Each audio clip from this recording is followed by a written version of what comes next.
6 दिन से गायब पत्नी। जब पति को पूछा पत्नी कहाँ है, तो बोला मैंने पहले उसे बाथरूम में देखा था। वहां से वो किचन में गई और कुकर के रास्ते से बाहर चली गई। मैंने उसे बहुत देर घंटे कुकर में पकाया है। ये सुनते ही हर कोई अचंभे में पड़ गया, चाहे वो पुलिस हो, मीडिया हो, हैदराबाद हो, तेलंगाना हो या पूरा देश। एक और कुकर कांड बन चुका था। नमस्ते, मेरा नाम तनु है। आज मैं एक सच्ची घटना आप सबके सामने लाना चाहती हूँ। आज की कहानी है माधवी और गुरुमूर्ति की। आज से लगभग 12 से 13 साल पहले दोनों की शादी हुई थी। इन 12 सालों में उनके 2 बच्चे भी हैं। गुरुमूर्ति, जो कि एक रिटायर्ड आर्मी ऑफिसर था, जिसने 17 साल देश की सेवा को दिए थे। 2012 में वो आर्मी छोड़ DRDO डिपार्टमेंट में as a security officer join होता है। एक अच्छी, प्यारी, हैप्पी छोटी सी फैमिली होती है।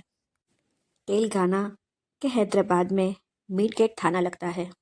वहाँ न्यू वेंकटेश्वर कॉलोनी में माधवी और गुरुमूर्ति अपने बच्चों के साथ रहते हैं। कहानी की शुरुआत होती है 16 जनवरी 2025 को। माधवी की आखिरी बात अपनी माँ के साथ फ़ोन पर होती है। माधवी का फ़ोन कट जाता है। माधवी की माँ 2 से 3 घंटे बाद दोबारा अपनी बेटी माधवी को कॉल करती है, लेकिन कोई फ़ोन रिसीव नहीं करता। माधवी की माँ ये बात उसके पिता को कहती है। पिता कहते हैं शायद वो किसी काम में होगी, फेस्टिवल को चलते। रात बीत जाती है। 17 जनवरी 2025 आता है। फिर से वो माधवी को कॉल करती है, लेकिन इस बार उसका कॉल स्विच ऑफ आता है। वो फिर अपने दामाद गुरुमूर्ति को कॉल करती हैं। जब वो अपनी बेटी के बारे में पूछती है तो गुरुमूर्ति जवाब देता है कि उसकी और माधवी का झगड़ा हुआ है और वो नाराज होकर गुस्से में घर छोड़कर चली गई है और उसका शाम तक वो वापस नहीं लौटी। तो उसने कॉल किया था, लेकिन उसका कॉल भी बंद आ रहा है। उसे लगा कि वो अपने मायके गई हुई है। यही बात सुनते ही उसके माता पिता तुरंत ही 18 जनवरी 2025 को अपनी बेटी के बारे में जानने के लिए उसके घर पहुंचते हैं। पोंगल, जिसे मकर संक्रांति, उत्तरायण ऐसे कई नामों से जाना जाता है। साउथ में पोंगल फेस्टिवल बहुत ही धूमधाम से मनाया जाता है। उसे लगभग 4 से 7 दिन तक मनाया जाता है। गुरुमूर्ति कहता है पोंगल पर उसकी पत्नी माधवी मायके जाना चाहती थी, लेकिन मैं उसे मना कर देता हूँ क्योंकि बच्चे बहन के घर पोंगल पर गए हुए थे। मैं अकेला होता हूँ, इसलिए मैं उसे मना कर देता हूँ। लेकिन माधवी और गुरुमूर्ति में लड़ाई हो जाती है और लड़ाई में पति से नाराज होकर गुस्से में वो घर छोड़कर चली जाती है। शाम तक वो वापस नहीं आती, तो उसे लगता है कि शायद उसकी पत्नी मायके चली गई है।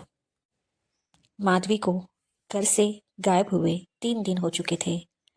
माता पिता और दामाद तुरंत ही स्थानीय थाने में रिपोर्ट दर्ज कराने जाते हैं। वहाँ भी मंगल मूर्ति यही कहता है कि पोंगल पर उसकी पत्नी मायके जाना चाहती थी, बच्चे बहन के घर थे, मैं अकेला था, इसलिए मना कर दिया। वो गुस्से में घर छोड़कर चली गई। शुरुआत में पुलिस की जांच भी बहुत ही स्लो होती है, लेकिन 18, 19, 20, 21, 22 5 दिन बीत जाते हैं, फिर भी माधवी का कुछ पता नहीं होता।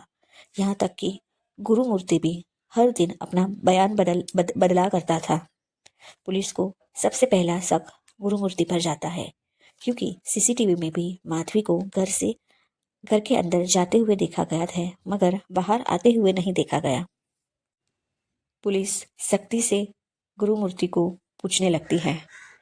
गुरुमूर्ति गुनाह कबूल कर देता है और पुलिस से कहता है मेरी पत्नी के बारे में आप जानना चाहते हो, तो उसके पहले आपको मेरे घर आना पड़ेगा।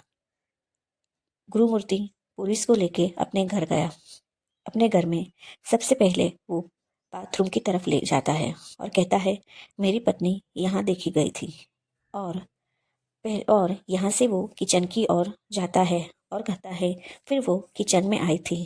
फिर किचन में पड़े प्रेशर कुकर की ओर इशारा करता है और बोलता है इसके सहारे, इसके रास्ते से वो बाहर गई है।